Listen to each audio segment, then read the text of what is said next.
All right. It is Sunday, June 14th, 2020. It is 8:30 p.m., which means it is time for Podcast PD.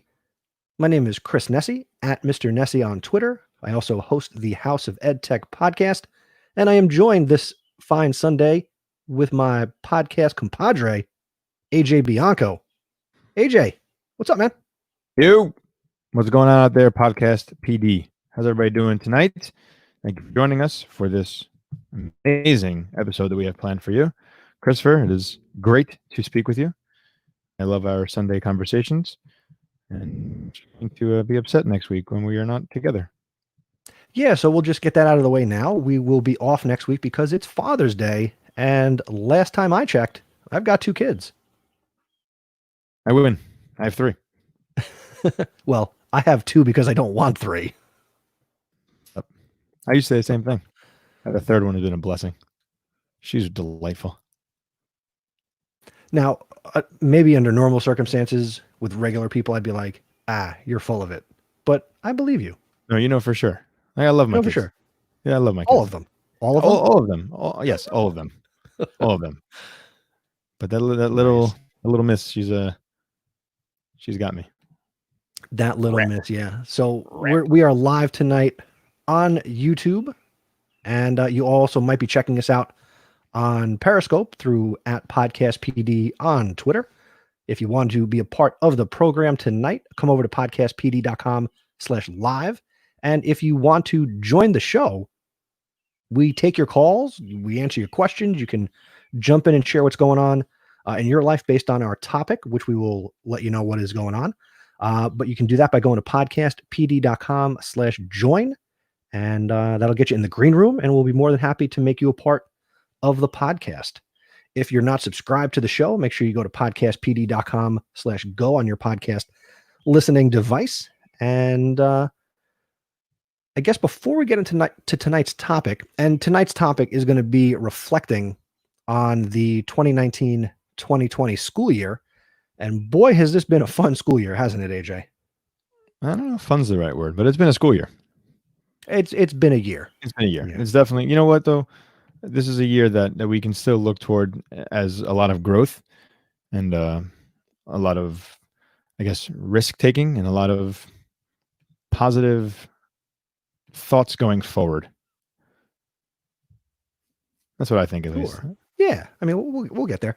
But first, we wanted to let you all know what's going on for the summer of Podcast PD. So we are going to be, again, we're going to be off next week. So there'll be no show on Father's Day. So we will not be here on June 21st. We will be back live at 8:30 p.m. on Sunday, June 28th. And we are going to put our summer PD episode together, where we will talk about what it's like to learn and how you can learn in this very summer of 2020. And I guess even based on what we reflect about tonight, there are certainly a lot of things that you can do this summer. So we'll bring you that content on June 28th. And then beginning on June 28th, we are going to go to an every other week schedule for the summer. So we will go fortnightly if we want to get fancy. Want to get fancy, AJ? I think you just wanted to say that. I don't want to be fancy. No. All right. So we're going to go every 2 weeks. Thank you. So July 12th, we are going to put together a podcast for you called Questions Schools Should Consider for 2020-2021. That'll be exciting. July 26th, we're going to come at you with Changing and Adapting to the New Normal in Education. In August, because August is coming. Oh my God. August 9th, we will be live, and we're going to look ahead to the 2020-2021 school year.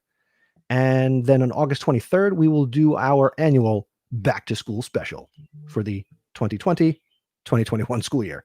So these are the dates. If you want to share your thoughts in advance based on these topics alone, you can do that by going to podcastpd.com/feedback, and you can share your thoughts on any of these upcoming topics. If you can't be here live, send us an email, send us a SpeakPipe voice message, and we will make your voice a part of the podcast, because that's what we do here. I love doing this on Sunday nights. What about you, man? No, this is great. This has been fun. I know when we first talked about it going every week and going live, we thought that was a It was definitely a switch for us, but it's been wonderful. It's been a lot of fun. Just looking at the schedule, like I didn't realize that looks like a lot of time off between June 28th and July 12th. It's a lot of time off. And you got like the 4th of July in there and whatnot, but like it feels like it's a long time. But it's okay. So either way. Yeah, it We're is good. what it is. It's good. We're gonna All right. have a nice one.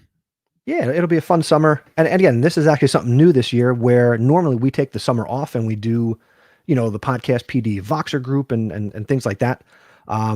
Which again, what we're still talking about, we may announce some things like that in the June 28th episode where we talk about summer professional development. But AJ, something else that I wanted to talk about, and we can kind of share it out right here, is the idea that we used to have a Podcast PD Facebook group. And we had archived it earlier this academic year because, let's be honest, you, me, Stacey, we sucked at managing a Facebook group. Wow. We didn't do a good job at all. What? I say, yeah, you really put it out there. Honesty. No, look, I mean, we'll put it on us, right? So, I think this year is definitely a different situation where we definitely want to have the summer PD, the ideas that are shared on the screen there and the ones that Chris had just mentioned, because this is going to be a crazy start to the year. So no matter where we are, nobody knows what's going to happen. There's no guidance, but we got to figure our year is going to be different than what it is in the past. Correct? So as we move forward and we talk about professional development, if we're going to really push forward, is a Facebook group something that interests you, the listener? I know not everybody's on Facebook. I know, Twitter and Instagram has kind of been used as the best way to communicate and to connect. But now if we're going to go and really share PD, that Facebook group might be something clutch that we can all have conversations. I know Facebook has a lot of negatives. I know it's been in the news lately, but that connection piece of having those conversations is always good. So I brought this to Chris's attention and said, hey, do we want to bring this back? And yes, we were no good, but I think if we really promote this and use this as the point of conversation, then I think we can be good. And if we all work together and share ideas, I think we'll be very good. I think that's the problem with a lot of groups. When it's silence, you can't have one person leading a conversation and expecting a lot of people to respond. So put it out there in the universe. Do you want a Facebook group? Is that beneficial to you? Is that going to be something that you're interested in? Let us know. If you're here watching live, throw that in the chat. If you'd like to see a Podcast PD Facebook group, if you're on Periscope, again, send that message. Or if you're hearing this on the podcast side after the fact, send us an email, feedback@podcastpd.com, and let us know your thoughts, because we do want to continue to grow this community. We've got a nice little group of people that come and watch us live on Sunday nights. Maybe you're a part of that. Maybe you're not a part of that yet. But again, we're Italian. Where's the Hey, I'm Italian over here. We're Italian. We want to build family. We want to build community. What you don't get on the podcast side when you're listening to us is the fact that both AJ and I are kind of, all over with the hands and things like that. Those of you who watch us live, you kind of see everything that goes on. So let us know your thoughts on a Podcast PD Facebook group. If you're not a part of the Voxer group, we do have that currently. You can actually get to that by going to podcastpd.com/Voxer, VOXER, and that'll get you right into the Voxer group. Can we just speak to that real quick? Because I don't know how hot Voxer is these days. Like Voxer was cool, 2, 3, 5 years ago. So I know Chris, be cool. I'm paying for it. I know, but you're using it with your students. That's a different situation. You're that's using true, it with your college kids. But for those of you out there in the world of social media that don't know Voxer, it's basically a walkie-talkie app, and it keeps the conversation going. I don't know, what does it have, like a month that you can have the conversation up there before it disappears without paying for it? Is that the free version? Yeah, I think it's like, 20, 30 days, something like that. Yeah. Right. So you can have a conversation out there and you can leave a message by voice to other people. And if you're afraid of using your voice, that's just too bad. You can type if you want to, but Voxer is that built-in walkie-talkie feature that you can build a community on as well. And we do have that group. Some of them, hopefully they're listening. Podcast PD Voxer group. So there he is. Look at this. Robert's here. He's from the Voxer group, loves the Voxer. We just need to, again, there's so many ways that we can build community and connect. Again, whether you're doing a podcast or not, we're trying to do it as content creators, as podcasters, to connect with our listeners and people who, like what we have to say. And we want to hear from those people and connect with the audience. But you can certainly use Voxer to connect with teachers that you just want to connect with. And that's a lot of how it was used in the world of education in the last couple of years. So many Voxer groups, book studies that happen on Voxer. I think there's an EdCamp Voxer, EdCamp Voice or something like that. There was. The whole thing happens on Voxer. And there's all these different channels and rooms that people have these conversations in. It's amazing. It's a cool tool. But again, it's not for everybody. Not everybody wants to sit around and having those conversations. Not everybody wants PD every 5 seconds. It's just kind of a learning experience. That is true. Give it a try. Give it a try. Using Voxer isn't difficult. Just give it a try. Sometimes it is annoying. Just want to put it out there. That doesn't mean it's difficult. It can be annoying. That I get that with the college kids all the time. They're like, Mr. Nessie, what is up with the chirping and the beeping and I'm like, hey, you're go into the settings and figure out how to turn it off. I did. Yeah, you college kids should be able to understand how to fix things. The college kids don't understand. I actually I have them do a passion project in the leadership class that I teach. So I'm teaching that class for 6 weeks, and they're doing a 6-week passion project. And on Friday, I put a message in Voxer that said, what I'd like you to do, this is not an official assignment, but I'd love you to try to do this. Go live on Twitter. And I linked them to an article on how to go live on Twitter through the app on their phone. And I said, go live on Twitter, 2 to 3 minutes, talk about your passion project, use the hashtag, and just pitch it, like put your elevator pitch out into the world. Okay. And then I finished off my Vox by saying, and if you don't understand what I just said, do not ask me questions. Listen to it again, figure it out. Don't ask me any questions about it. Hashtag productive struggle. And I had a bunch out of my 32 kids this summer session, I had 8 of them go and post, and their little periscopes are out there now. And then I'll ask them why they all didn't do it when I see them on Tuesday. Yeah, lace into them. No mercy. Cobra Kai. No mercy. Speaking of no mercy, coming in from somewhere in North Jersey. Good evening, Lil Al. Lil Al. No, Gale's in the house. That's right. I'm going back to. I'm waiting for season 3 of Cobra Kai, which apparently has been indefinitely postponed. So, understandable. Yeah. Now you got me. I'm all in a tizzy now because I'm just thinking about Cobra Kai. I'm not thinking about education or podcasting or anything. I'm just. Yeah. Well, it's amazing. That's the way my day goes every day. Always thinking about something else besides education. Wow, here we are, fellas. It's the end of the year. How'd that happen? It is the end of the year. Hey, first of all, where'd your setup go? Yeah, where's that mic? What happened? All right, he's getting lazy. Sorry, there we go. There we go. He's hanging back. I got to be cool now. Like when I first started, it was it was different. Now it's like oh yeah. Sorry, I got it's actually I kind of put it like right there, so it's like you can't quite see it, but I'll be cool. So it's like a boomstick. That's right. That's right. Somebody's holding over you. Yeah, that's true. No, it's funny. I just we're starting this week. We're doing orientation for our incoming kids, and we're going to use StreamYard. So we're going to purchase the updated version, and we have gone full blown StreamYard with a lot of stuff this year. So this has been my biggest learning experience is actually acting like a podcaster. So it's it's kind of nice. So in the 10 months of this school year between September and now, you did most of your learning in the last 6 weeks. Yeah.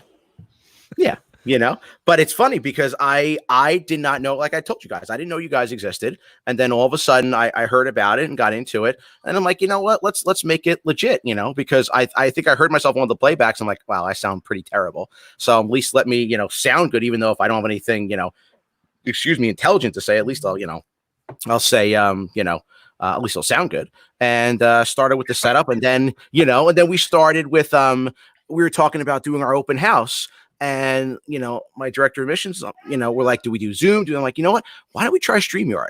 and then we got a lot of good feedback. We had a lot of we spent more time answering questions from parents on the YouTube chat than we did, I think, than we did talking. So it really, really went well. So now this has become our new thing now to deliver content is, StreamYard and archive it, and away we go. So yeah, it's been very, you guys get the credit. I didn't know StreamYard existed.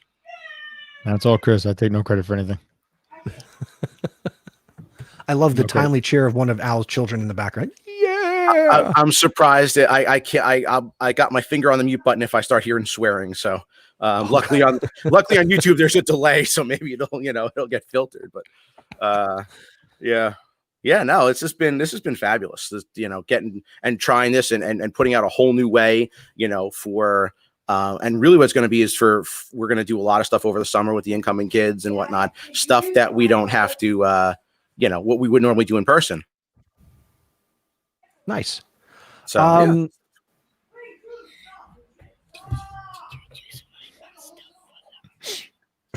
No, you still have some.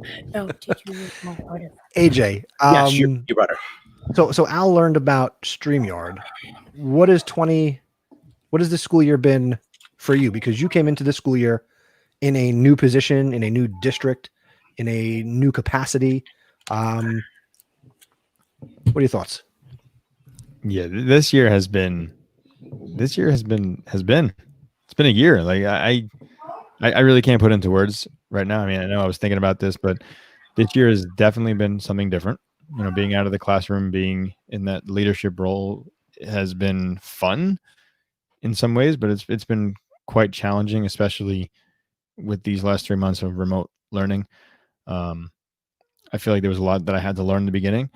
When you think about it, right? We all think like leadership, and I've been talking about leadership for years in this podcast and trying to get to the point of where I want it to be. And, I finally get this role, and I'll be honest, it wasn't what I expected at first, and it wasn't on the district or anything like that. It was just on me and the expectations of what I thought leadership was going to look like.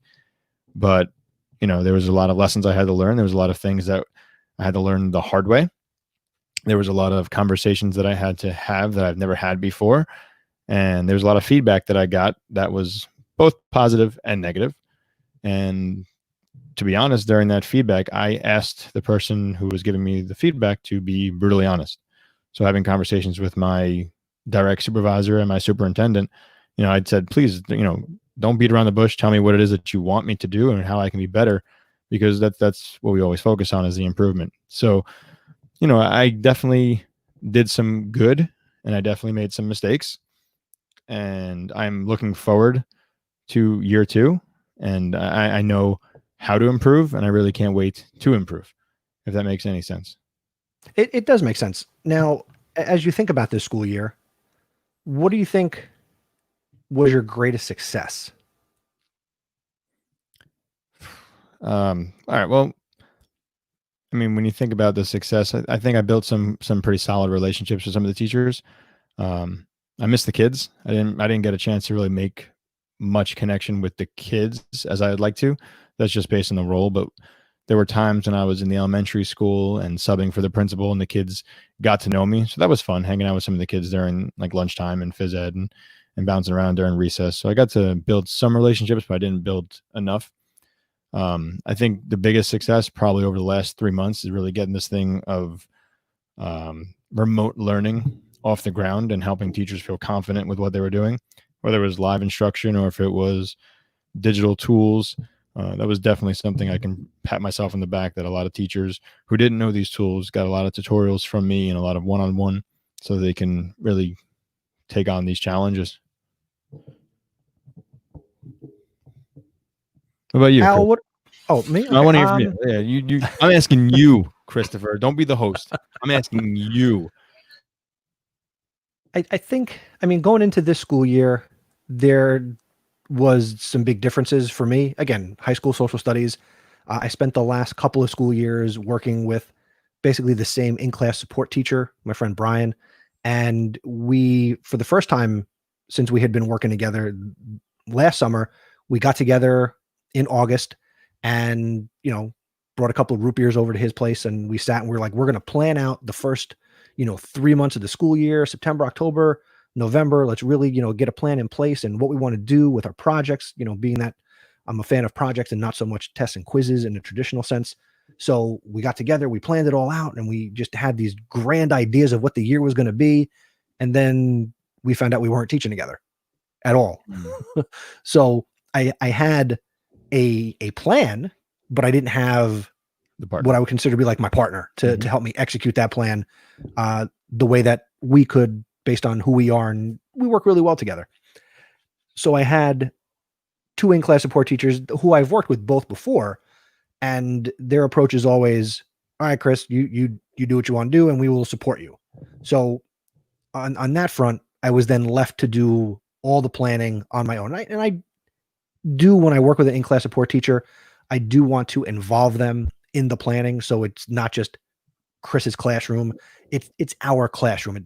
They're our kids, So even though they say that, I don't do that. I still involve them. I email them, I talk, but it's not the same as when my other in-class support teacher and I, like, we would sit, eat lunch, and we would look like we were differentiating, like, remember, you ever watch the show House, MD?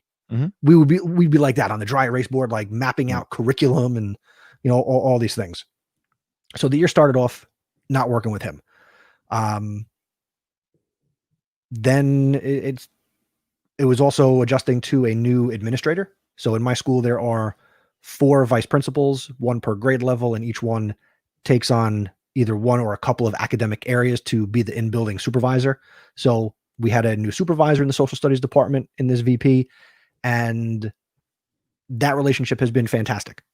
From the moment I found out who this woman was and when she was hired, I reached out, introduced myself, and we've had a great rapport, and we see eye to eye on a lot of things in education, whereas the previous one, not so much.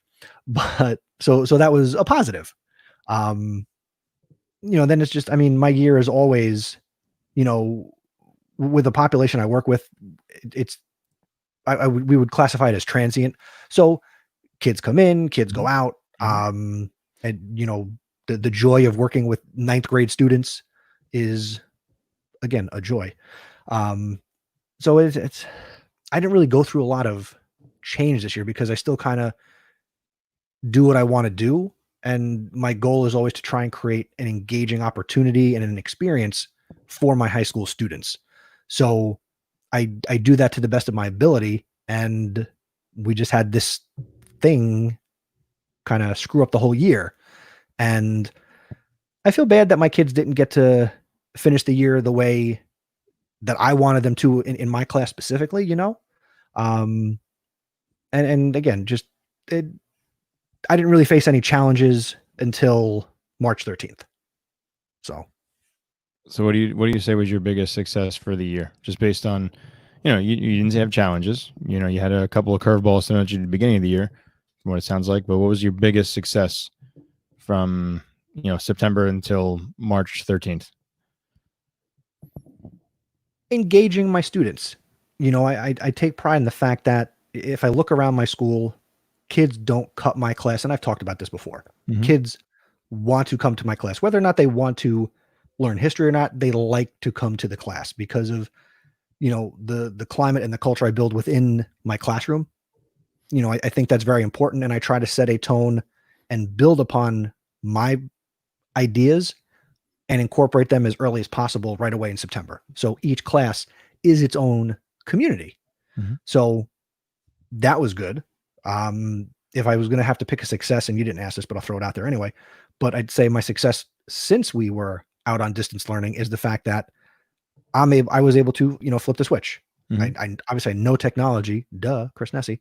So to create content and distribute it electronically, I didn't get the engagement I was looking for, but the opportunity was there for any of my students to act on.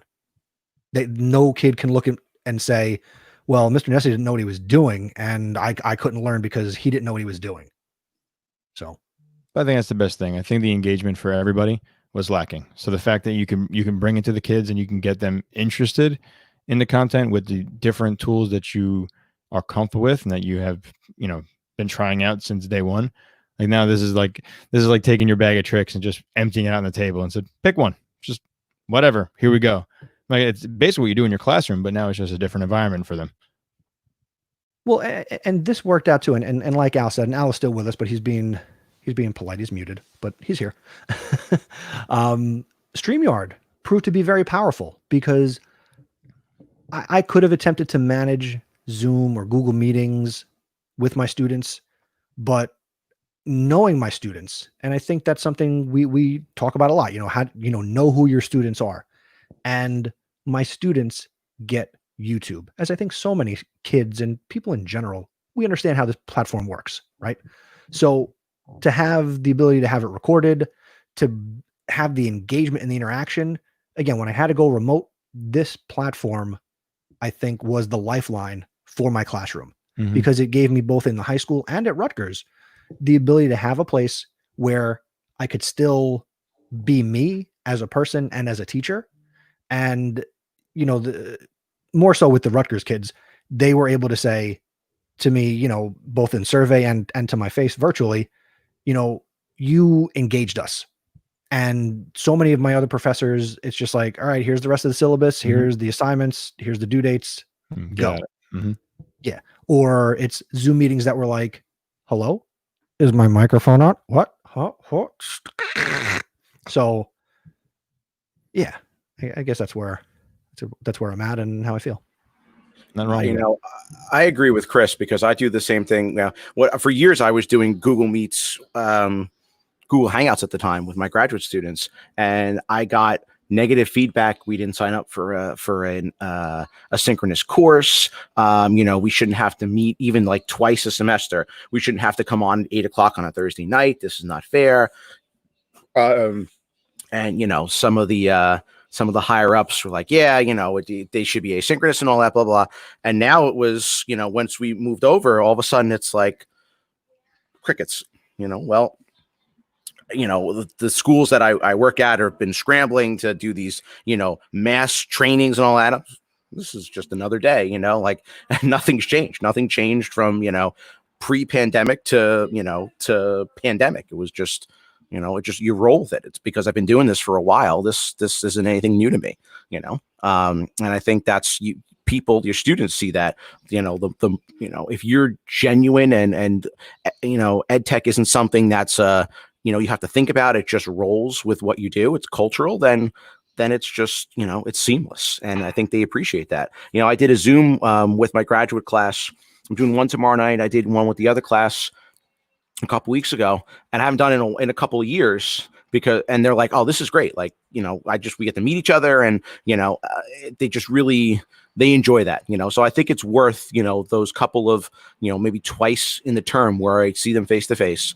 And now it's like, well, everybody uses Zoom and Google Meets and all that. And now it's easy. But, for some reason, a couple of years ago, it was, such a mountain to climb. But I think now it's something that almost everything, and I think I've said this before, everything that everything that we do now in person, we can make the claim for, well, why can't we do this virtually?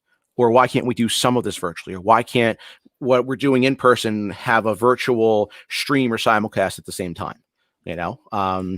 We've been talking about that for, anything where we have people in the building. Even my ambulance corps said the same thing. Like, we've got like every member comes to a meeting and we generally have like 4 people. So they're like, well, we're going back to in-person meetings next year, but can we still do it on Zoom too?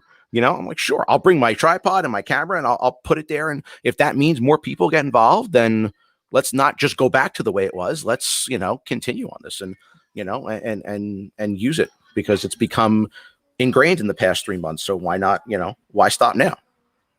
I agree with that. Why stop now? Because this whole COVID distance learning since March, this forced the far majority of teachers who were not fans of education technology or had reservations or fears about ed tech to basically look danger in the face and, face it head on and were forced to do things they weren't comfortable with. And I think that's one of the biggest benefits of all of this is the fact that, like hopefully in my district, which was not a traditional 1-to-1 district with Chromebooks, but now I know every kid in the district has a Chromebook at home. So maybe that pushes districts like mine and others where they scramble to gather up all the tech and put it in the kids' hands to make sure every kid had access, to let them continue to have access whenever learning becomes something we can do in school, but now the kids can have the technology access, all the time. And, maybe, I don't know if this is going to be a future episode, but maybe we can revise and revamp what it means to have an attendance policy and what that means and what seat time is if a kid can choose to work from home. Or could a kid like in my school, I think they can have 18 absences in the school year. Well, and as an employee, we get so many sick days or personal days. We get these different types of days that we can not be physically in school. Could students have an allotment of days and types of days where they could say, all right, I don't want to come to school, but I'm still responsible for my work and it's not going to be charged to my seat time. So, maybe there is some innovation in terms of attendance that could happen in the future. I don't know. Yeah. Before we get your thoughts on that, AJ, Robert asked in the chat, what is your new title and what is your new job? Yeah, so I moved obviously from the classroom doing middle school social studies to supervisor of instruction and technology. So I am working with teachers and helping them kind of figuring out their best way to instruct and working with assessments and of course technology and doing all that kind of stuff. So my role is bigger. I'm also working between a middle school and an elementary school. So that title plus sometimes assistant principal without the discipline, I guess, because I work closely with the principals there. So that's what I'm doing. Cool. Year 2 coming up. Boom. Made it. Boom. Wait, we got one for that. I can't see it. What a waste. No, this is bull dinky. That's not what I thought you were going to go with on that one. All right. Al, what were you going to say? No, it was just the suspense just kind of leading up. Yeah, we were all waiting for something good. I know. Yeah. No, it's on that one, Mr. Podcast. Yeah. Mr. Podcast over here. That's terrific. Yeah, it's Wonderful. been it has been a year, it really has been who would have thought we would have started like a year ago, who would have thought we would be in this spot now, and nobody put their money on this spot on the board. No. Right. And you think about, from a planning standpoint, and I'm reading a lot of, on NJ.com in North Jersey, and people are talking about what's next year going to look like. And I've said it before, it's, my class is finished for us on Wednesday. It's June 14th. And it's like, okay, how many days till the kids come back? Mm-hmm. We really need to think about, because, one of my things that I do is master schedule. I can't build a master schedule if we're talking about, we have a plan for virtual, and then, but if they come back, we want them to go back into their, their regular schedule. So we got to make those decisions, and we got to, if we don't think that we're coming back into this virtual environment next year, you just got rocks in your head. Yeah, in some way. It's going to happen. It's going to happen, whether we can start the year in person and make it till maybe Thanksgiving, but at some point we're going to be back in this again. So we have to be prepared to be able to just, flip the switch. For us, it was out on Thursday, and then by Tuesday it was online learning. That was it. We knew it was coming, but I think it just kind of crept up even further than we thought it would. Mm-hmm. So we got to get going. Like, we got 2 months, right? The 14th, 2.5 months. Yeah. And we're back in already, so we got to get our acts together. And as I understand it, we in the, present company excluded, but, the rest of we as educators got to get ourselves together. Now you guys are on the administrative side more so than I am, because you're administrators. It's always been my understanding that planning for the next school year typically begins January, February. That's when you start to look at things, right? Mm-hmm. Yeah, I've been working on the schedule since March. So we can go back looking at Genesis as what we used for our schedule. We had a March 6th meeting where I was inputting tons of teacher schedules and trying to get everything set up to do requests so we'd be ready. Obviously, I've still been doing the schedule over this last 3 months and really heavy right now. But I was on the phone with them the other day. We had a webinar, and he's like, "So do you have a backup schedule?" I'm like, what do you mean? What's wrong? He's like, well, just in case you're going virtual, do you have a schedule you want us to input? I was like, no, we do not have a schedule, because we are really putting a lot of our eggs in this one basket of going back to school, when I think in reality, we know we're not going back to school full time. I think that's a pretty good reality. And I think if you look at what's going on all around us throughout the country, they're opening things up and then the numbers are going back up again. Listening to all these different news stories, whatever the case may be, right? But the second round of schedule is going to be like huge. So how do we put kids in a class? Can we put kids in a classroom? Do we have enough kids to fit that 6 feet radius of the distance, right? The social distancing. But I don't know what we're going to do. I don't have that plan. I don't know the virtual plan. I'm going to have to come up with something, because I'm basically the scheduler as well in my role. So I've been working with the school counselor to try to figure this out. So what do we do? How are kids going to be told, here's your teacher, you're not going to see them on the first day, but have a good live instruction with Zoom? There you go. Yeah.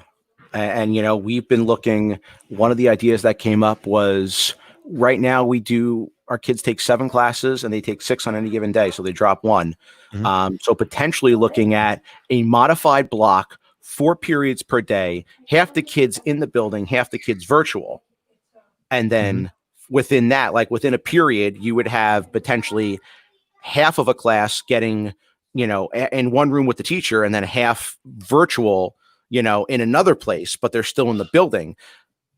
And then, but my biggest thing, I said, that's fine. But if we can't go from 8 to 7, we can't just say we're just, even if we have, if we make it a study hall, I said, we have to put like the entire building in like this 8th period together. Otherwise it's not going to work if we go back to 7. And and every year I get the questions of, well, can't we just build it blank, or can't we just no, we can't. We have to know what the kids are taking. We have to know what the teachers are teaching, and in my school, we are so enrollment dependent, and we're all sitting here biting our fingernails going, what's going to happen if the economy doesn't do any better? All of a sudden people can't afford tuition. And now we're down. I build a schedule based on, let's say right now, like 660 students, but what if we drop to 620? That's different. Then we got, classes with 3 or 4 people. And then, why are we paying a teacher to teach 4 kids, And so I hear that too of, and what's the backup plan? Well, that's not my job to make the backup plan. I give you one, but you're not going to like what I come up with. So, but it's like, and then once the teachers find out, hey, by the way, we might go from, what do we do now? The maximum we go is like 50 minutes, 50 potentially to an 80 or an 85-minute instructional block. By the way, there's your summer PD for the teachers. It's like, now you're going to have to learn how to teach in this, because I think we're going to at some point we're going to be there, and to think you're not is just asinine. You have to think we're going to be in this type of situation. And I also don't think, even if we do go back, I don't think we're going back. I have upwards of 35 kids in a classroom at Bergen. We pack them in tight. So even if half the class is 17, how do I socially distance 17 kids around in a classroom? Can't do it. No. Unless I put them all in the parking lot. I was going to say, teach them from the parking lot, teach them from the gym, or teach them from the cafeteria. And I don't even know if that's allowed. Yeah. I don't, I think about that. It keeps me up at night, because we got 2.5 months to figure it out. And all it takes is one kid to get sick, and one kid to say, hey, I came to school and I got sick because you made me come to school. And all of a sudden it's a whole world of problems. Even if they don't have to prove it, it's just, well, hey, you don't know that I didn't get it at school, and you can't prove that I didn't. And now it's all of a sudden we've got a, from our standpoint, a big liability problem. So I'm with you, AJ. I don't know. Yeah, 2021 is gonna be a strange egg to crack, I think. Yeah. Yeah. This the new has been norm a great part 2. preview for an upcoming episode of our podcast. Hopefully we'll have answers at that point. But see, here's the thing. We're not going to have answers. Okay. Again, we got 580 to 600 school districts in the state of New Jersey. You're going to get that many different ways of doing whatever the return looks like. So who knows? We'll debate that another day.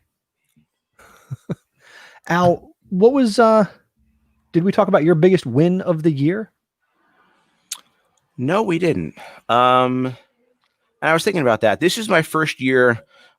Like I finally got the seat at the adult table at Thanksgiving, because I'm in the director's role. Like I've been at Bergen for 16 years, but I've always been under someone in a technology role. So it's been every win has been for me is like, okay, we used to have barriers upon barriers or something. No, we need something done.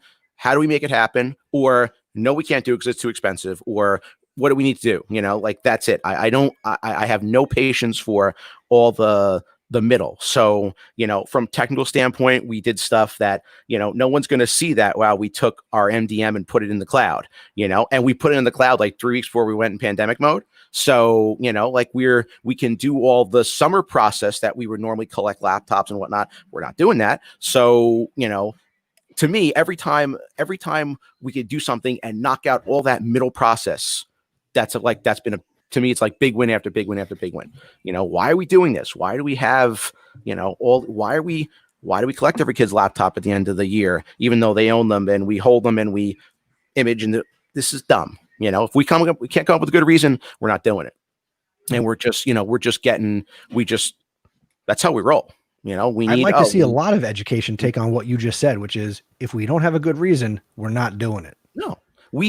I've been at Bergen 16 years, and every summer we would collect laptops, iPads, whatever, and reimage them, and service. Once we started using Apple, we didn't even do service. It was just, like if a kid had a broken iPad, we do the replacement process and all that. But it was almost 2 months worth of work.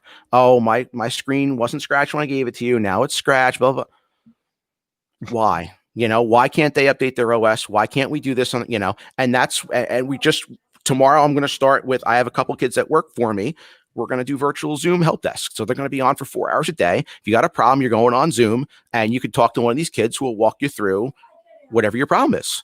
Like, that's it. Why do I need to have you in the building? Why do I need to, I'm making all this work to say we do it. That's it. Now my important question here, Al, is, so you're going to have kids working this help desk. At what point is it acceptable for them to then reach out to you to solve the problem? Well, what do we have to escalate it to? Like what code?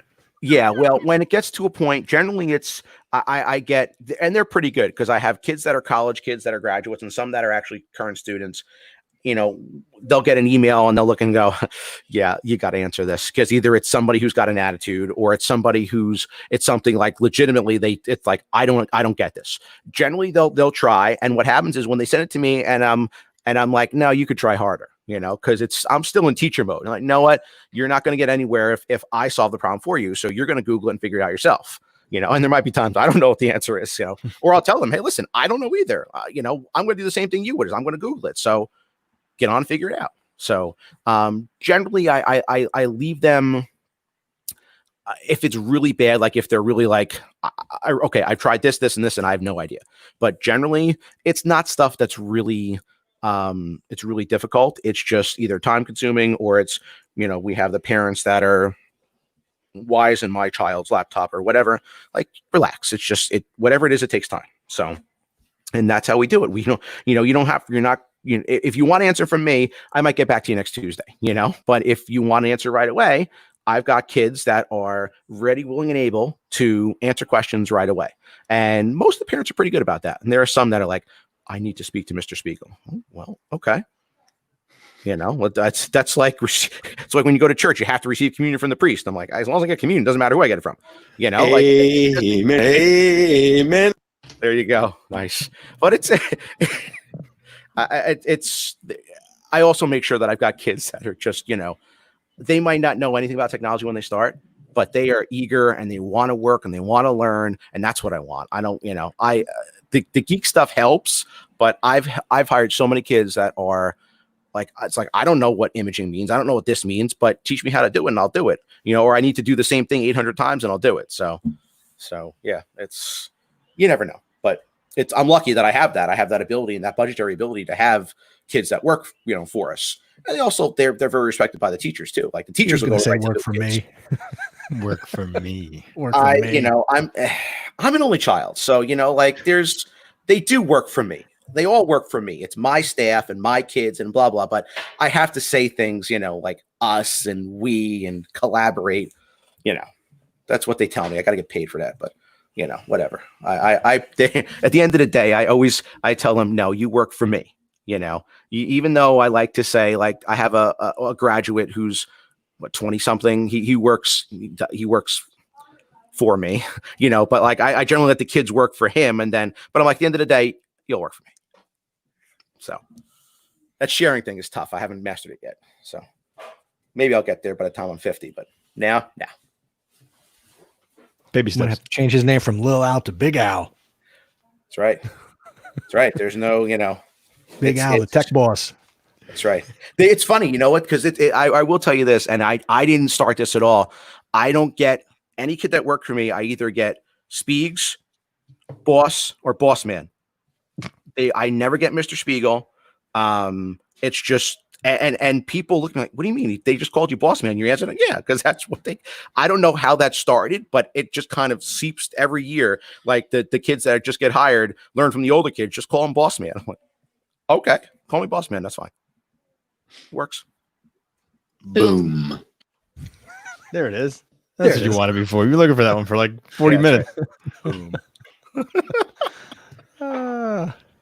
Oh, you guys. We got anything else on this, or we want to do our recommendations, AJ? Look, I think this year is kind of tough to reflect on, right? And to be 100% honest with you, I think, we can look at the beginning of the year, but as we kind of all just said, it's basically forgotten, right? The things that we did from September through even February, that team building and all the things that you brought to the table as a teacher and as a leader, it all changed when March came around. Because I'm kind of reflecting, and the year kind of flew. And as I said, there were some things I learned, but the biggest takeaway from me has been what has happened since February. Coming back from like President's Weekend, having this news go about, and we kind of knew, like, if you didn't think you're going to be out for a little bit of time, you weren't listening to the news. You kind of knew that something big was going to happen. You just didn't know when it was going to happen. And I think for us, where we are in New Jersey, as being like one of the hot spots, we saw it quick. We reacted quick. And I think because of the technology, we've been prepared. But it's hard to say my year as a teacher was phenomenal. The relationships I built with my kids has been phenomenal. Because I look at it like my sons, both of them, because they both had teachers, have missed their teachers completely. Right. But they forget what it was like in the classroom. They forget the things that they did on a daily basis. They forget that they had like that carpet time, or they had that, that lineup, or the helper part. They forget that because they're young and they weren't immersed in it in the last 3 months. So for the teachers who have built those relationships, I feel awful that the year ends like this. Like looking at my wife, looking at Jamie, she was on a Zoom call with her kids the other day, and she's just saying, I'm sorry we have to end like this. And you can see the emotion. Like, not like she was going to cry, but like you can see that she was just unhappy with, we worked so hard to get to this point and I can't even say goodbye to you. So it's hard to reflect and say, it was a great year. I think the good thing we can reflect on is it's been a learning experience. And I think from there, we can really figure out where we're going to go next year and build on that and do better things for our classrooms whenever that time may be.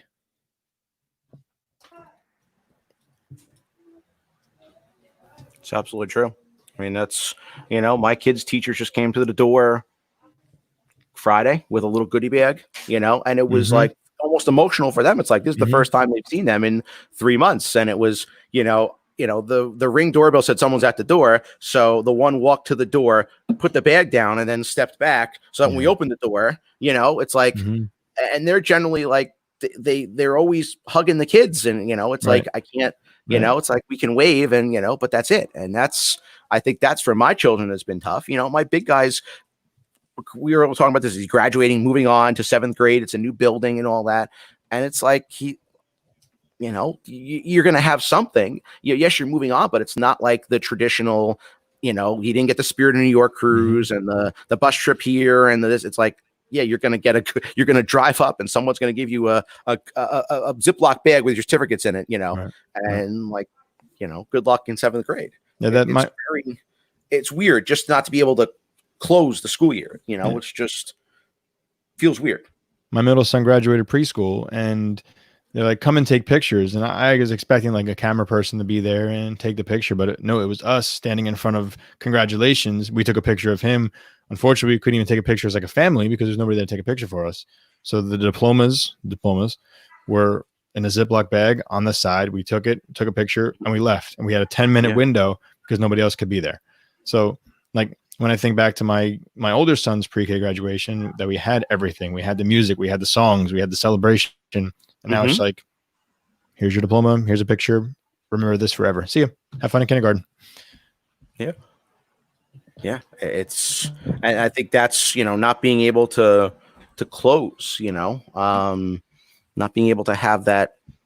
It's just like the school year for me, it was always, oh, you had exams and then no more shirt and tie. It was a golf shirt. And then I don't even feel like the school year in some sense ended because nothing's different, like, oh, I could work from home or I could, it just doesn't feel, it just feels the same, and granted, I didn't have class. I wasn't teaching at Bergen, but still like, I don't feel that it was the end of the year. It was just, we had a Zoom call as a faculty. We're like, bye. That was it. It just felt, I don't know. I do agree that there's been no, and if I'm feeling it as an adult, imagine what the kids are like, it's almost like you go to school next year and you're in fourth. My twins will be in fourth grade, but it's like they really kind of never left third grade, So. Any thoughts on this, Chris, as the classroom leader? You're getting a new batch of kids, so it's just like, oh. Here's what I'm looking forward to is the fact that when I get those new kids, I'm fully expecting, based on conversations, that I will have ninth graders next year. So I'm looking forward to the opportunity to do the distance learning, but starting with that and building the rapport and the community and the culture without the shock factor of here today, not here tomorrow. Right. You know what I mean? Mm-hmm. So I look forward to that. We have another caller.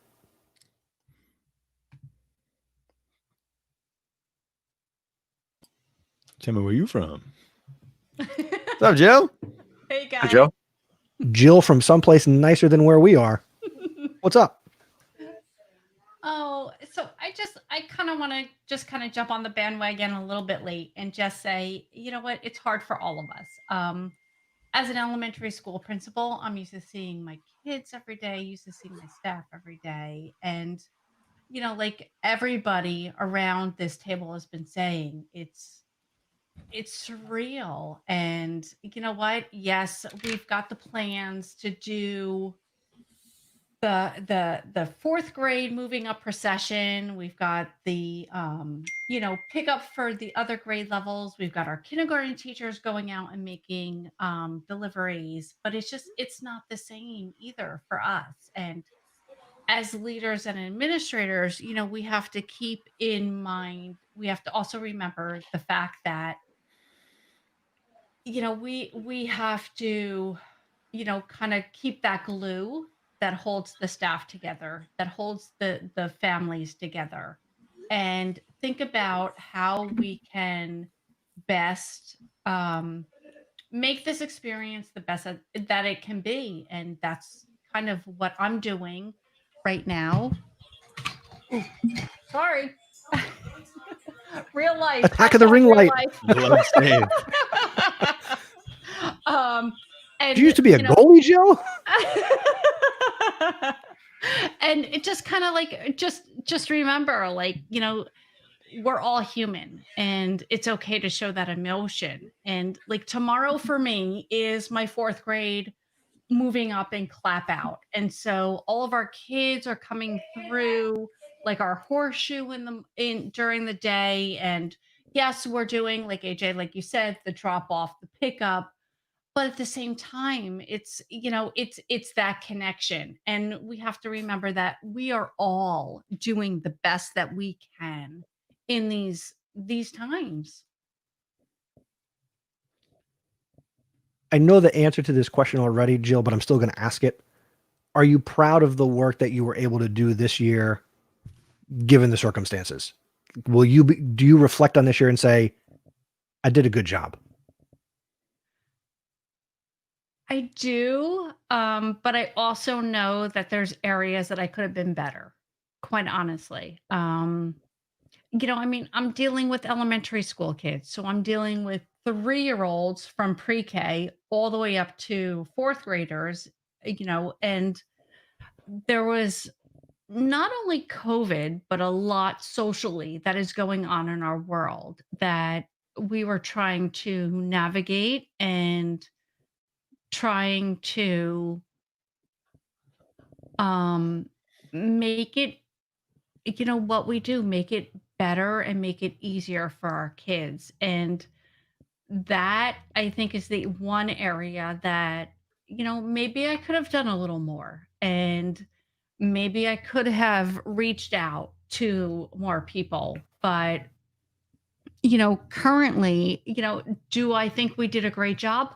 Yes. I mean, I was on a Zoom call the other day with my pre-K 3-year-olds and 4-year-olds, and they were just amazing, and they were so excited and so happy to be together. And I was so proud of the fact that we were able to be together. But at the same time, like I said, I think it was last week that I read, the poem from my fourth grade student who's really, really struggling with the turmoil in the world. And I wish I could have done more with that. And I wish I could have maybe supported my staff a little bit more. And so there's definitely lessons to be learned from this, and definitely changes that I'm going to make as an administrator to better prepare my staff and better support my staff and my kids during times like this. Well, when we get to that episode in a few weeks, don't wait so long to hop on. Sorry. All right. Before AJ and I talk about what we've been listening to, we have Al and Jill here. What have you guys been listening to, watching, or what have you learned of late?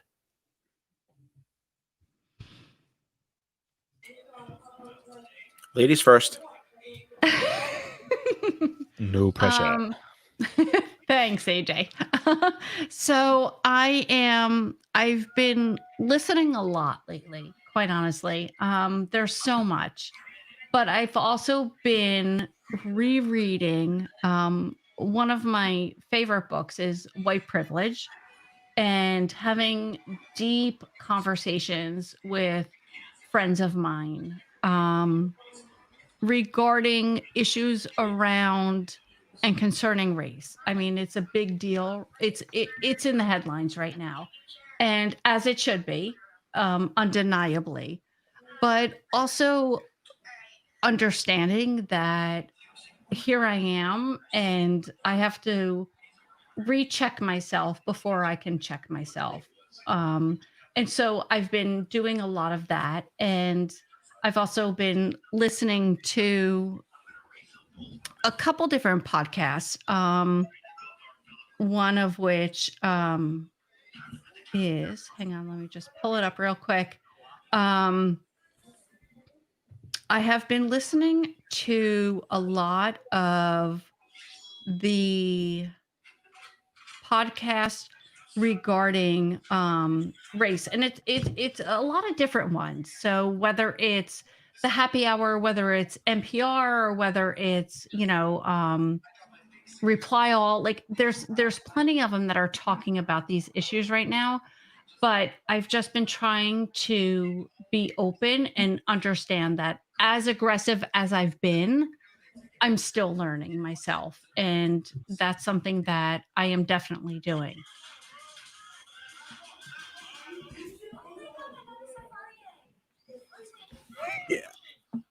I agree with Jill in the sense of everything going on in the world, and but at the same time, from an educator standpoint, I find when I need to decompress, I read fiction. It's either like Clive Cussler or W.E.B. Griffin or I find I ironically in the last 2 years I've been reading a lot of like apocalyptic fiction, ironically. But like I ironically, How time you is know, it? like I don't need I don't want it. Doesn't it sound good though? You know, like I don't it's like I kind of cram like during the day. It's like we're so engrossed in our practice and the craft and all that. It's like part of me just needs to like just walk away from that. But the other thing that I've been following it both on YouTube and also podcasting are like commencement speeches. Around this time of year, there's always good ones, there's always bad ones, but you know, I think always looking to become a better speaker, trying to rip off what other people do. But there's a lot of people that are out there that are really, you know, there's really good ones. I just watched Bill McRaven, the Admiral Bill McRaven, when he spoke at a UT at University of Texas a couple of years ago. That was really good. You know, it was a 20-minute speech, but it was, you know, make your bed in the morning, you know, like it was interesting because it's almost like YouTube, you know, YouTube senses what I'm thinking before I even type it. And all of a sudden it shows up like, you might want to watch this. And you just kind of start watching some of these. And it's like, oh, wow, these are really good. You know, these are really good, you know, messages for, you know, yeah, they're for graduates, but hey, you know, they're just as important for everybody else. And I think that's been really, you know, in this commencement season, so to speak, they've been, they're a kind of a good reminder of why we do what we do. And, you know, and the impact we make, because sometimes we just, you know, we forget about it, or it's not our, you know, it's certainly not what we're looking for, but we just kind of forget, hey, you know, we are doing something good, and we're, you know, doing something that's important. And it's nice to, you know, to hear that from other people outside of the academic world to say, hey, yeah, you know, what you're doing is you know, is good work, and this is what people turn out like, you know. So yeah, I'd say that's been my genre for the past 2 weeks or so, has been commencements, new and old. So, and I'm glad there's a podcast on here, you know, that I found that is the same thing. So, hey, have you read Stephen King's latest novel, The Institute? No. Oh, definitely. Is it? Yes, Yeah. It's a must read. It's a big one, but it's a must read. Okay. All right. Because my favorite, I think, was The Langoliers. Oh yes. Yeah. You know, that was my all-time favorite, you know, Stephen King. But yeah, no, I'll put that on my list of, because I'm looking right now. I've kind of exhausted the stuff that I wanted to read, so it's like, where do I go next? But maybe that. Yeah, but if you're in that post-apocalyptic, definitely you have to read that. The Institute. Yes. Okay. All right. I'm gonna put that on my computer so I don't forget. Cool. Nice. Thanks for sharing, guys. Gals. I'm trying to work on that. People, y'all. Thank you, people. Thank you for speaking. I love the idea of checking out commencement speeches. You're right; they pop up on Facebook. I tend to gravitate towards the funny ones. You know, like if Will Ferrell is giving a commencement speech. I got a kick out of, I think last year Michael Keaton gave one, and well, if you can't guess how that ended, go to YouTube and look up Michael Keaton's commencement speech that he gave. It ends with 2 words. I'll leave it there. A good 2 words, not the 2 words you're thinking of. Yeah. Al, where can people connect with you? Twitter, Al Spiegel. That works. Or just when you pass my house, just honk the horn. That works too. So, but for the electronically, you know, you want to give your address out to people? Al's address will be in the show notes at podcastpd.com/7. I literally live right next to the school, so it's like, you know, it's easy. So I'm, you know, I am right next to the school. So if I left or right, no, that way, like it's right through the window that way. So for those of you listening on the podcast sign, right he pointed there. Just find the open windows. He's just right there. Go that way. You know, that must be fun for the DC football games. I'm sure you love that one. There. Yeah, well, I moved in January. I've been waiting for, you know, there's been nothing on the field since then, except, I mean, I watched them put on the new turf, and I think they're going to start milling the track tomorrow morning, which will be fun. But, you know, like, go out there and help. I mean, I could, but, you know, I'll leave it to the professionals, you know. Although the milling machines in the parking lot, I've been so tempted to try and take that first just spin. Give them a ride, yeah. I'm sure I'm going to get evicted if that happens. So, come on, boss man, Al, just go out there and hotwire one of them. They work tools for me. Yeah, It works that's for right. me. You know, Because we all know that I would be out there already on that milling machine checking it out. like, Yes. it doesn't look like it's that complicated. It's, it's like, I mean, can I call it a snuffleupagus? Because I'm sure that might be insensitive to say, but like it's what it looks like. It's just like a bulldozer with a big thing on it. I could probably get maybe 20 feet before I get arrested. There you go. Serve the people. Why not? There you go. And Al, now that I know where you live, I hope we get to some sense of normal by mischief night. Hey, absolutely. I won't. My son has one of those Fortnite Nerf guns, and it shoots about 10 pellets in 5 seconds, like the Nerf gun bullets. So I'll be prepared. For him. Oh, It's cabbage night. Chris. Maybe down where you live, it's mischief night, but it's cabbage night up in the north, right, AJ? Chris, I'm right there with you. No comment. Nice. It's cabbage night. It's always been cabbage night. Cabbage night. That's a new one, which I'm never not heard of willing that to before? explore. Really? I am not willing to explore that right now. All right. Let me guess. You have cabbage night, and then you go out like on cabbage night to have Taylor ham, egg, and cheese. You Oh, don't you even Weirdos. don't even Well, start. no. Don't even talk start. pork roll crap. No. That's another podcast.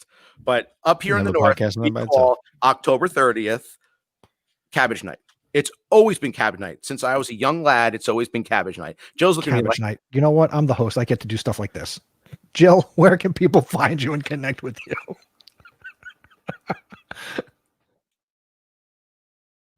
Oh gosh. They can connect with me. I'm sorry. They can connect with me on Twitter at Mrs. D MRSD122 at twitter.com. Nice. And if I'm not mistaken, I'm going to see you tomorrow. Yes, you are. I'm doing a drive-by at the Nessie house. Nice. I told Kate, and she's like, cool. So I look forward to seeing you tomorrow. All right. Thank you both for popping on for a few minutes. AJ and I are going to finish up the show. great. Always a pleasure. Thank you for putting up with it. And we will talk about cabbage night next time. There you go. Oh, and can we also talk about the reason why we feel the need to like wave goodbye or like give a thumbs up and everything on video chat now? Because it's important. Gotta put the wave in there. Physically distant, socially connected. Oh, Wow. I put that got on a Hallmark guys. card. then. I can't take credit for that, but I'm not going to give credit out. I I'm not wouldn't. going to cite my source. There you go. Yeah, there you go, boss man. All right. That's right. So before AJ and I get to our recommendations, and we've got two really good ones. I'm super, super excited to quote the great Casey Bell. I am super excited, y'all, to give my recommendation. But first, did you know you can support Podcast PD by becoming an executive producer? You can support this podcast on a monthly or a yearly basis. And you can support Podcast PD by donating either $5 a month, or you can donate $50 for a year. As a thank you for your support, every executive producer will receive a Podcast PD sticker, and yearly supporters will receive a Podcast PD mug and one of our brand new Podcast PD t-shirts. If you want to support the podcast, go to podcastpd.com/executive producer for more information. And we want to give a shout out to our current executive producer, Mr. Adam Kelly. Again, he is an administrator from North Carolina. Thank you for your support of the podcast, Adam. All right, AJ, what are you listening to? What are you learning? So this was a hard one for me because I've been listening to so many, but I had to pick one because I could have been sitting here for an hour by myself just talking about different podcasts.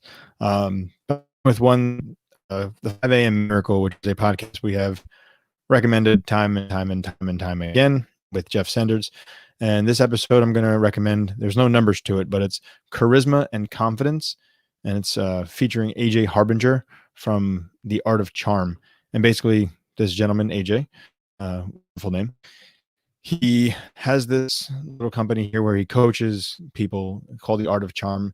And this episode talks about what it takes to have charisma, confidence, charm to win over people. And, you know, I'm kind of like an introvert, not kind of, I am an introvert. I have some extroverted, I guess, skills and talents and abilities, but listening to this episode kind of helped me figure out like where I stand. And he had some tips in there that were really helpful to help me kind of put myself in a situation where when you're talking to people, you're not shy, you're not backing down. Like, for example, having your arms crossed, or when you're talking to somebody face to face, that always seems awkward, because when you're talking to your friends, you never realize this, but you don't talk to your friends face to face. You're usually like sitting side to side, or you're sitting, kind of angled to them, that you're never like looking at them face to face. Thank you, Chris. You're bugging me out right now. You're never really looking face to face when you're talking to a friend. So when you talk to somebody else who might be a colleague or somebody you're giving feedback to, it's kind of intimidating because you're staring at them just right in their eyes.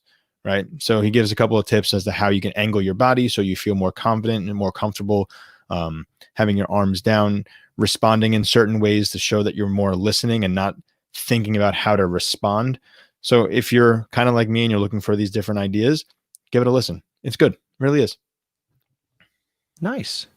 Love the 5 a.m. Miracle. Love me some Jeff Sanders. It is a Very good cool. podcast. Really, he's got some good stuff there. And I know as a gentleman that we have reached out to. So it'd be great to get Jeff, get him in here. All right. Jeff, come on the podcast. Because he's listening right now. So I'm sure. Right now. He's one of the people out there right now. now. Jeff. Yeah. All right. So again, my recommendation, so excited because I never thought that this day would come, because this is a voice that you've all seen on YouTube. Maybe you've read his books, but now he finally has a podcast. So I am excited to recommend A Bit of Optimism, hosted by the Simon Sinek. That's right. Simon has a podcast, and it's called A Bit of Optimism, much to the dismay of one AJ Bianco. AJ, why? You would think a guy like Simon Sinek would have a podcast called Simon Says. So the synopsis for this podcast, no, I agree. I would have loved to have it been called Simon Says, because I make that joke all the time when I show his clips in Rutgers classes. I'm like, pay attention because you all need to do what Simon says. And then they go, what are you talking about, old man? Anyway, so here is the description. It's got 3 episodes. Well, a teaser and 2 episodes, kind of like another podcast we're going to talk about shortly. So here it goes. During these times, we are all having to find new ways to connect. Join me every week from my kitchen table as I talk with people that inspire me about love, life, leadership, and silver linings. The hope is that we all leave with something I think we need these days: a bit of optimism. So the teaser is out there. The first episode, Simon sits down, talks with a husband and wife duo who both own different restaurants, or the same restaurant in New York City. That's his favorite restaurant. And his second episode, he sits down with former New York Jet Curtis Martin, and they do not talk about football. What'd you say, AJ? And Hall of Famer. Okay, you got to say that.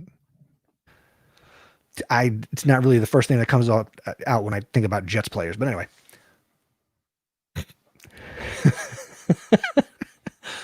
Former New York Jet and Pro Football Hall of Famer Curtis Martin. Thank you. And they talk nothing about football. As I described it to AJ, Simon talks to Curtis Martin because Simon basically worships Curtis Martin as a man. So go check out A Bit of Optimism. The link will be in the show notes because Simon did not purchase something cool like abitofoptimism.com. So go to podcastpd.com/77 and there will be a link there, or you could probably search it in your podcast catcher of choice because he's freaking Simon Sinek and I'm sure his podcast will be easily searchable. So there you go. Stacey, subscribe. It's only 3 episodes so far. Can't wait to hear that number. Yeah, Stacey should be joining us again after Father's Day. Stacey should be back with us for episode 78. So let's make Jill feel uncomfortable, and we're going to say goodbye. We're going to wave and all those things. So. Bye. Hold on. Wait, time out. I just say goodbye. That's how we do things here. What? All right. Little Al, say goodbye. Goodbye, little Al. Jill, say goodbye. Goodbye, everybody. Thank you so much for joining us. I thought I was being cool. Like you say your name, like you say goodbye, Al. I say goodbye, Al. Like AJ. I'm sorry. AJ, say goodbye. Goodbye, AJ. Goodbye, He did it. PodcastPD. It's just so much You cooler gotta when let- AJ you does did- it, Al. You can't just say bye, Lil Al, and like just be straight faced about it. Goodbye, Lil Al. what's up? Okay, he's All right. old. There'll be a cut point somewhere in there. Jill, thanks for spending some time with us. Al, thank you Always for a spending pleasure. time with us. Always a pleasure. Uh, guys. Jill, always People a in the pleasure. chat, David, thank you for checking in. Robert, thank you for checking in. Stephanie, thank you for Yes. checking in. Stephanie, one day we got to get your voice on here. So Yeah, if you don't want to seriously, turn the stop fighting. camera on, call in. Don't turn the camera on. Let us hear your voice. Yeah. So good show. Hey, come on. We'll be back. Come on. If we can do it, you can do it, Steph. Come on. It's more like if anybody who gets on here can do it, anybody can do it. Hey, you gotta look at Chris's face the whole time, so it's a big deal. Uh-oh. Thanks. I had to check. The hair's a little high in the front, but it's all good. You talking about yourself? You talking about me? I was talking about myself, man. I said my hair's high in the front. We don't have to. You know what? There's no need to talk about the hair. Really. We don't have to go there. It's okay. Like, Look, I didn't say you. I just no, you I put know, the but camera it's like, on oh, me. it's well, Check look at it my out, hair. make It's sure- so, like, really. Make sure the grays are all coming in nicely. Yeah, close up on the beard. There's a lot of gray in the beard too. I mean, I know. It's like I got to get just for Yeah. men or something. You know, I AJ, realize. we do this show Yeah. long enough. I'll be co-hosting it with Reed Richards. that'd be awesome. It's happening now. You can see it a little bit. Like it's in there. It's happening. Yeah, I got it right there. Oh yeah, it's Yeah, it's it's dignified though. Don't you feel dignified? You're like no. salt and pepper. You know, I feel old, It's like- man. I feel old. My Salt body. and pepper. Oh, Yeah, like Chris, right there. rein this back in, The side of my Chris. head's Rein like it a- back in, Chris. We still None of live. this is getting in. So Happening there you here. go. No, that's terrible. Why not? Well, you don't want to right there. Not so much here. We're here. We're right here. Nope, not there at all. Oh boy. I got nothing. All right. Smack me in the face. Oh, thank you. Wonderful. Wonderful. Oh, can I buy that for my phone? What? Like I'll AJ saying record wonderful. it That for would be you. great whenever I get a text. Oh, That'd be that'd be awesome. fantastic. Amen. Amen. Al, you don't know, Hallelujah. but like when we were doing the executive producer, I was willing to record my voice for people who gave us money. I would have made voicemails for people, and I would have done it as Batman or Computer, working on it. Lego Batman here. Play Podcast PD.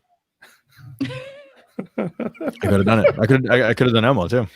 That's fantastic. That's like what's that Candid where you pay a celebrity like $70 to say Yeah. something or whatever. You could be doing it, AJ. I totally could. I feel like I should be putting my services out there The executive producers would be just through the roof. to the roof. Everybody want to be an executive producer to just Instead get of- that.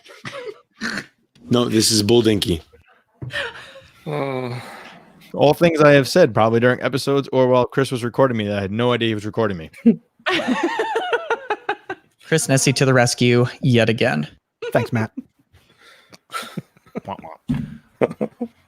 Where did it go bad? We started off good. We were talking like we were really We said You know. goodbye. education and all that. Yeah. We said goodbye, and people were like, "Okay, we It's can all leave my now." fault. Like once I Yeah. jumped on, like it was all like hands off. Like everybody's That's riding all right. without the handlebars.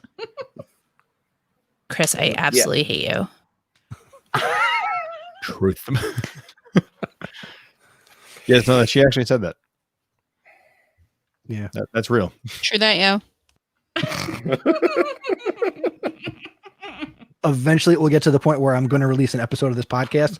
It's just going to be me, and it's going to sound like they're there, but they're not. Yeah, but you have more of me, which it makes me nervous because we've had conversations that I know you were recording, and I know like I've said some stuff that While I do hit real record because only one person needs to consent to recording in the state of New Jersey, I don't always take the time to go back and fish for things. that's a lie. That is a lie. No, it's not. Okay. This is going to be like Brian Williams rapping "Baby's Got Back." You know, someone That would be- putting like Jimmy Fallon putting it all together. Oh my It's going to be goodness. AJ saying like words. Chris is going to put all these different words of That should be your summer project. Huh, that's a good one.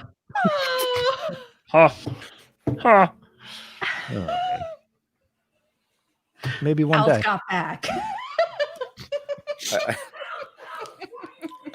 Well, it's again for another episode. Oh, hell no. Name the movie. Go for it. Name the movie. Come on. I know the movie. I hope it's Independence Day. That was Independence Day. Yes, that was Will Smith. Oh, yep, okay, yep. I love Will Smith. Will Smith, if you're out there, man, I love you. Favorite actor. I love Will Smith. I posted a post with the post. I don't know what that is. Yep. Let's do it. Okay, now you're just playing noises. How Like- much of this does Chris like? I hope you're just like searching YouTube for this stuff because if you No, have a those are the- library, No, that's his kinda library. scary. That's the podcast That's- he edits. He's got people's voices for Joe. You better be careful. Oh, I know. He did reflect Google that for me. keeps getting better. Hooray. He did reflect that for me. He took stuff from there. I know he did. I know he took more that I don't know about. I know he did. Wow. Go ahead. Do it. Wrong, sir. Wrong.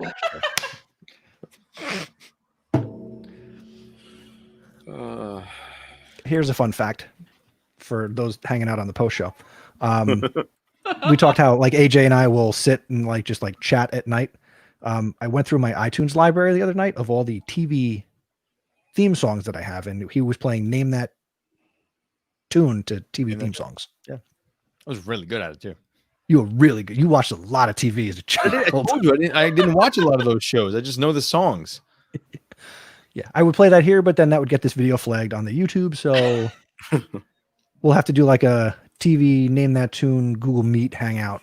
That would be fun for us to. That Okay. would be I'm telling fun you. for Summer PD. Name That Tune. How Bring awesome! it. I'm in. I'm in. That's hot. Keep talking. He is recording. Remember that. All right.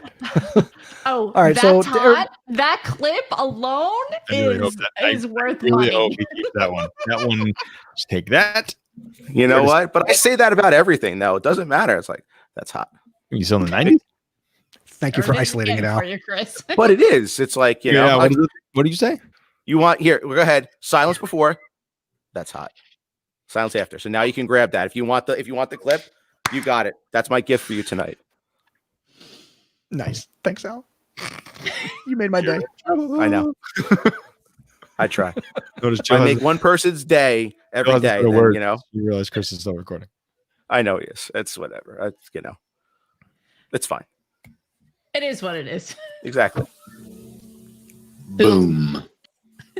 Shakalaka. Mr. Podcast over here. And there's the ones that I won't play, but I have. That's what makes me nervous. Yeah. Because you can take so much out of context once it's Exactly. isolated. Right. It's true. Right, That's right. Stacey? True that, yo. I feel like none of that has to do anything with what we were talking about. It's about how it goes usually. I'm funny to watch all the time because I cannot keep a straight face. All right. Enough. All right. Oh, she's gonna kill you. Chris, I absolutely hate you. Love you, Stacey. All right. Thanks for checking in on the chat. And we'll See see you in you 2 weeks. guys and gals after Father's Day. So if you're a dad, happy Father's Day. Happy Father's Day, Al. Happy Father's, Father's Day, Day, Chris. guys. Yep. Yes, to all the dads out there. Anybody still watching this? Happy Father's Day. I don't even know. I don't even know if anyone's watching this. After the cabbage night thing, it just went. That's on you, Al. Oh. But Talking hey, about cabbage. mischief night, please.